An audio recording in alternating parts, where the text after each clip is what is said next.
Bonaire. Een eiland bekend om haar kristalheldere wateren en rijke onderwaterleven staat voor een nieuwe uitdaging. Het beschermen van de kwaliteit van haar grond- en zeewater. Daarom starten we samen met Rijkswaterstaat en het ministerie van Infrastructuur en Waterstaat een belangrijk project. We gaan de kwaliteit van ons water meten, zowel in de zee als in ons grondwater. Waterkwaliteit is belangrijk. Wanneer we kijken naar Bonaire als eiland, dan hebben we al sinds jaar en dag Bonaire Nationaal Marine Park als een beschermd natuurpark. Wanneer je gaat kijken naar natuurwaarden aanwezig in dat park, dan spreek je over koralen, je spreekt over riffen, je spreekt over vissen, zeegrassen, mangroven, allerlei onderwaterleven. En dat heeft allemaal een samenhang met waterkwaliteit. Is je waterkwaliteit goed? Dan gaat het goed met je onderwaterleven. Is je waterkwaliteit niet zo goed, dan gaat het dus ook minder met je onderwaterleven. In die optiek zijn wij vanuit Stinapa als beheerder van het Bonaire Nationaal Marine Park dan ook echt heel erg blij dat er nu vanuit het openbaar lichaam Bonaire, maar ook vanuit de Rijkswaterstaat aandacht wordt besteed aan waterkwaliteit. De afgelopen jaren gaat de kwaliteit van het koraal steeds verder achteruit en dat willen we natuurlijk tegengaan. Maar we moeten dan wel zorgen dat de waterkwaliteit goed is. En met dit meetnet kunnen we de waterkwaliteit eindelijk beter in beeld krijgen en waar nodig in de toekomst verdere maatregelen nemen. Nou, dit project is heel belangrijk. Data is kennis. Ik ben heel blij met deze pijlbuizen, want dankzij dit project kunnen we dadelijk concreet inzicht hebben hoe het gaat met onze bodem, hoe het gaat met onze grondwater, hoe het zit met onze bodemgesteldheid. We plaatsen pijlbuizen en nemen watermonsters. Zo checken we hoe schoon ons water echt is. Dit doen we niet zomaar. Gezond water betekent gezond koraal, een florerende vispopulatie en een stimulans voor onze boeren en lokale bedrijven. In het kader van het Natuur- en Milieubeleidsplan brengen wij in kaart welke stressoren er zijn voor het koraalrif. Want we willen eigenlijk het koraalrif zo lang mogelijk, zo gezond mogelijk houden. En daarvoor doen we onder andere deze pijlbuizen plaatsen. Dit is de eerste. We gaan in totaal 30 pijlbuizen plaatsen op het eiland. Zowel hier in het zuiden als in Kralendijk, als in Rincon en zelfs helemaal in het noorden in Washington Slagbaai Nationaal Park. En we proberen daarmee in kaart te brengen wat de kwaliteit van het grondwater is en hoe het grondwater stroomt door de bodem heen. En hoe dus uiteindelijk het water wat hier is in zee terecht komt en wat dat betekent voor het koraal. En dat doen we omdat we dan denken van als we iets tegenkomen wat niet goed voor het koraal is, dan zouden we dat tegen kunnen gaan.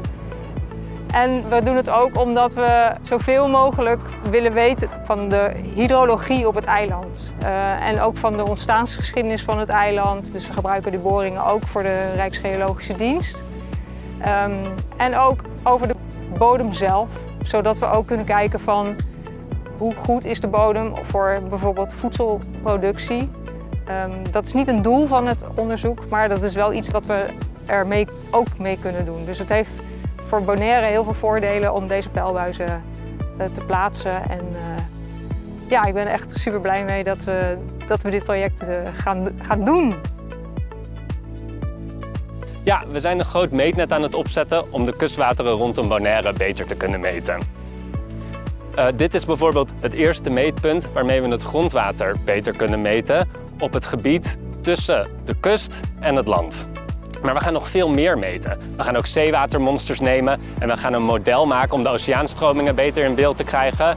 En we gaan ook vanuit de ruimte met satellieten het water volgen. En dit doen we allemaal samen met het openbaar lichaam Rijkswaterstaat en het ministerie van Infrastructuur en Waterstaat. Het ministerie van Infrastructuur en Waterstaat heeft Rijkswaterstaat opdracht gegeven om een waterkwaliteitsmonitoringplan te maken voor de BES-eilanden. Rijkswaterstaat heeft daarvoor het onderzoeksinstituut Deltares gevraagd om een model te maken om de waterkwaliteit in kaart te brengen. Ons onderdeel, de centrale informatievoorziening van Rijkswaterstaat, die gaat samen met Stinapa en het openbare lichaam Bonaire een aantal van meetpunten realiseren om het model dat Deltares maakt te verifiëren. Zij vinden het een eer dat we mogen samenwerken om straks ook de meetstations te mogen installeren. Nou, wat gaan die meetstations doen? Die gaan van alles meten. Licht, diepte, hoe ver komt het zonlicht in het water? Hoe zit het met de golfslag? Want het heeft allemaal uiteindelijk een invloed op ons bestaan. Vandaag zijn we met SINAPA, het openbaar lichaam en onze aannemer aan het bekijken waar de meetsystemen geplaatst kunnen worden. We willen waarschijnlijk een drietal meetsystemen plaatsen langs de westkust van Bonaire.